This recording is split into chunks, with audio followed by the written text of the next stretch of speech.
ഇന്ന് തന്നെ ഡൗൺലോഡ് ചെയ്യൂ. കാണൂ നിങ്ങളുടെ ഫേവറേറ്റ് ഷോസ്. ദൈവമേ, അമ്മ!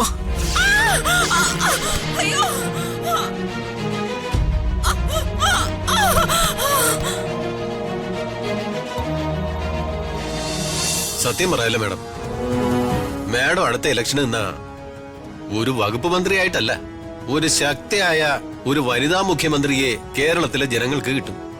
അത് ഉറപ്പാ മാഡം. അംബിക മാഡത്തിന്റെ ഈ എളിമയും വിനയവും വേറെ ഏത് സ്ത്രീ നേതാവിനാ ഉള്ളത്? നിങ്ങൾ എന്നെ ഇങ്ങനെ പുകഴ്ത്തിയാ ഞാൻ എന്താ നിങ്ങളോട് പറയാ? അയ്യോ, സംസാരിച്ചെന്ന് സമയം പോയതറിഞ്ഞില്ല. ഞാൻ നിങ്ങൾക്ക് കുടിക്കാൻ എന്തെങ്കിലും എടുക്കാം.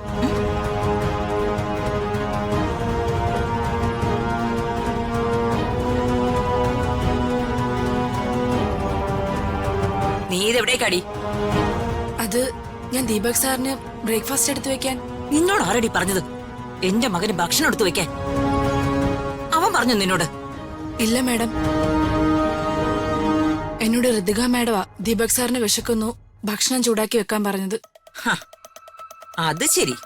അങ്ങനെ ആരെങ്കിലും എന്റെ മകന്റെ കാര്യം പറഞ്ഞാ നീ അങ്ങ് ചാടി വീടുവോ ചെയ്യാൻ? ദേ, ഒരു കാര്യം പറഞ്ഞേക്കാം.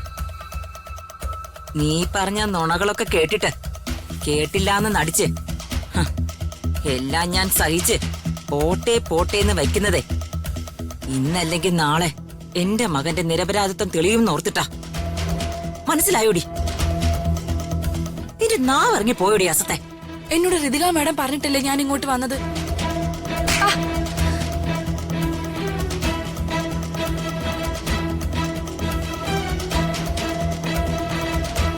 എന്റെ മകന്റെ കാര്യങ്ങൾ നോക്കാൻ ഞാനിവിടെ ഉണ്ട്. കേറി പൊടിയാത്ത.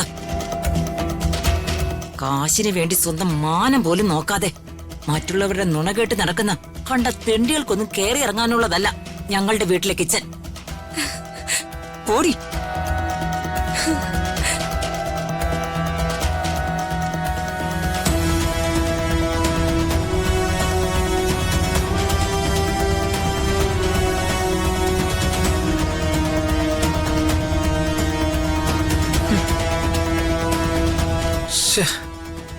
ഇവള് ഇതുവരെ വന്നില്ലല്ലോ.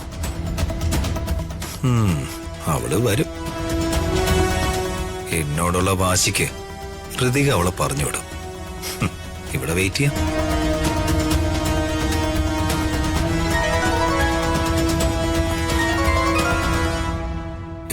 വിഷ്ണു ആണല്ലോ.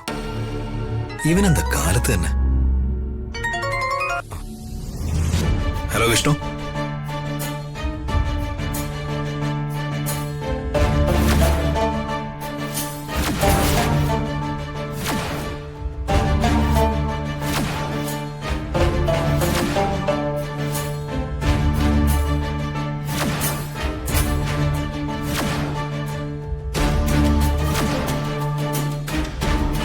അവള് വന്ന് കയറിയില്ല.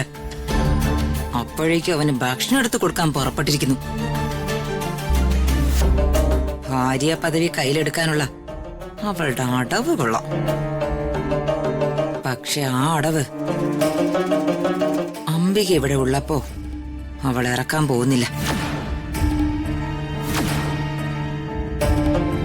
വേണ്ട, ആദ്യം ഹാളിലിരിക്കുന്ന പ്രവർത്തകർക്ക് നല്ലൊരു ചായ ഇട്ട് കൊടുക്കാം. യുവന്മാരെയൊക്കെ സോപ്പിട്ട് നിർത്തിയാലല്ലേ ഞാൻ നാളെ രാഷ്ട്രീയത്തിൽ ഇറങ്ങുമ്പോ എനിക്കൊരു സപ്പോർട്ടൊക്കെ ഉണ്ടാവൂ.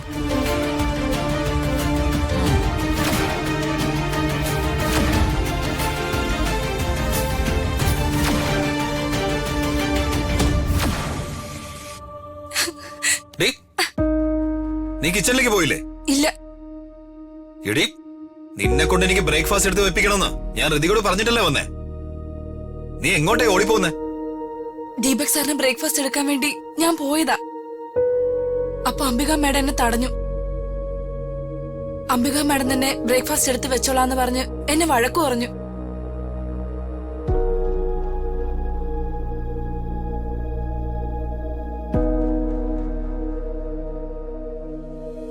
ദൈവമേ, അമ്മ!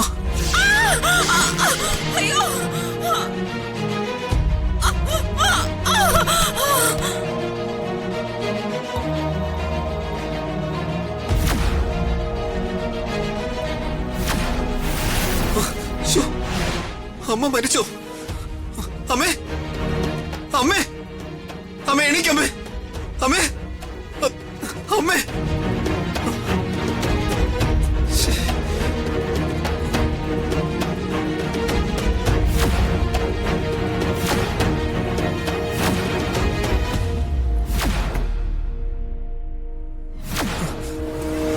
അമ്മേ, അമ്മേ, കണ്ണു തുറക്കമ്മേ, അമ്മ എണീക്കമ്മേ, അമ്മേ, അയ്യോ അമ്മേ എണീക്ക്. ചേച്ചി, ചേച്ചിക്ക് എന്ത് പറ്റിയടാ? അമ്മേ, എടാ ദീപക്ക് എന്ത് പറ്റിയെന്ന്? എന്ത് പറ്റിയെന്ന് എനിക്ക് അറിയില്ല. ശബ്ദം കേട്ട് ഞാൻ വന്നപ്പോ ദേ അമ്മ ബോധമില്ലാതെ കിടക്കുന്നു. അയ്യോ അമ്മേ, ചേച്ചി, അമ്മേ, എന്ത് പറ്റി ചെറിയമേ? ചേച്ചി എണീക്കമ്മേ. ബോധം കെട്ട് വീണു. എടാ നോക്കി നിൽക്കാതെ മുഖത്ത് വെള്ളം എടുത്ത് ഒഴിക്കേ. അയ്യോ, ഇത് മുഖത്ത് വെള്ളം ഒഴിച്ചാൽ ശരിയാവില്ല. പിന്നെ കൈയും കാലും ഇങ്ങനെ ചൂടാക്കണം. അമ്മേ, ചേച്ചി, അമ്മേ, ചേച്ചി, അമ്മേ, ചേച്ചി, എണീക്കമ്മേ, അമ്മേ, ചേച്ചി. അമ്മേ. ദൈവമേ, അമ്മയ്ക്ക് എന്തെങ്കിലും പറ്റിക്കാണോ? ചേച്ചി എണീക്ക് ചേച്ചി, ചേച്ചി, അമ്മേ, ഒന്ന് എണീക്കമ്മേ. ചേച്ചി അമ്മേ, ഒന്ന് കണ്ണു തുറക്കേ.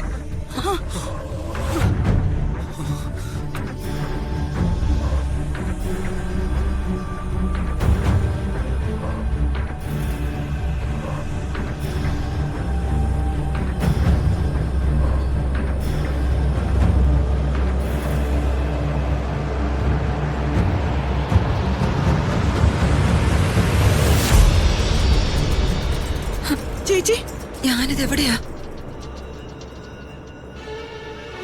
ഭാഗ്യം, അമ്മയ്ക്കൊന്നും പറ്റിയില്ല. എടാ ചേച്ചി എത്രയും പെട്ടെന്ന് ഹോസ്പിറ്റലിൽ കൊണ്ടുപോകണം. നീ കാർ എടുക്ക്. അമ്മേ, നമുക്ക് ഹോസ്പിറ്റലിലേക്ക് പോവാം. പോയി കാർ എടുക്കണോ? ചെല്ല്. ശരി സാർ. എന്തു പറ്റിയതാ മാഡം? അറിയില്ല, ഞാനേ അതിലൊന്ന് തൊട്ടതേ ഓർമ്മയുള്ളൂ. തലയ്ക്ക് ചുറ്റും പൊന്നീച്ച പറക്കുന്ന പോലെ തോന്നി. പിന്നെ പിന്നെ ഇപ്പോഴാ എനിക്ക് ബോധം വന്നേ.